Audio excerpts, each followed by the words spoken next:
Hello കൂട്ടുകാരെ, ഇന്നും നമ്മൾ വീശുവലയായിട്ടാണ് ഇറങ്ങിയിട്ടുള്ളത്. ഇപ്പോൾ നമ്മളെ വലയിലിതാ നല്ലൊരു വറ്റക്കുട്ടിയും അതേപോലെ തന്നെ മാലാനും ഉണ്ട് കേട്ടോ. നല്ല വൃത്തിയുള്ള സാധനമാണ്. ഇതാ നല്ല തിളങ്ങുന്ന സൈസ് വറ്റയും മാലാനും.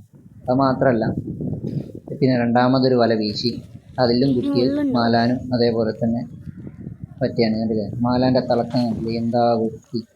പിന്നെ നിങ്ങളൊക്കെ വീഡിയോ ഇങ്ങനെ കാണുന്നതുകൊണ്ടാണ് നമുക്ക് പിന്നെയും ഇങ്ങനെ വീഡിയോ ഇടാൻ തോന്നുന്നത് കേട്ടോ. വീഡിയോ കാണാൻ മാത്രമല്ല, കൂടെ നിങ്ങൾ യൂട്യൂബിലാണ് കാണുന്നതെങ്കിൽ ഒന്ന് ചാനൽ സബ്സ്ക്രൈബ് ചെയ്യണേ. പിന്നെ ഫേസ്ബുക്കിലാണെങ്കിൽ അതേപോലെ തന്നെ ഇൻസ്റ്റയിലാണെങ്കിലും ഒന്ന് ഫോളോ ചെയ്യാനും മറക്കരുത് കേട്ടോ. അങ്ങനെയാണെങ്കിൽ നമുക്കിങ്ങനെ പുതിയ പുതിയ വീഡിയോകളൊക്കെ അപ്ലോഡ് ചെയ്യാൻ വീണ്ടും ഇൻട്രസ്റ്റ് വരും. അപ്പോൾ എല്ലാവരും മറക്കരുതേ.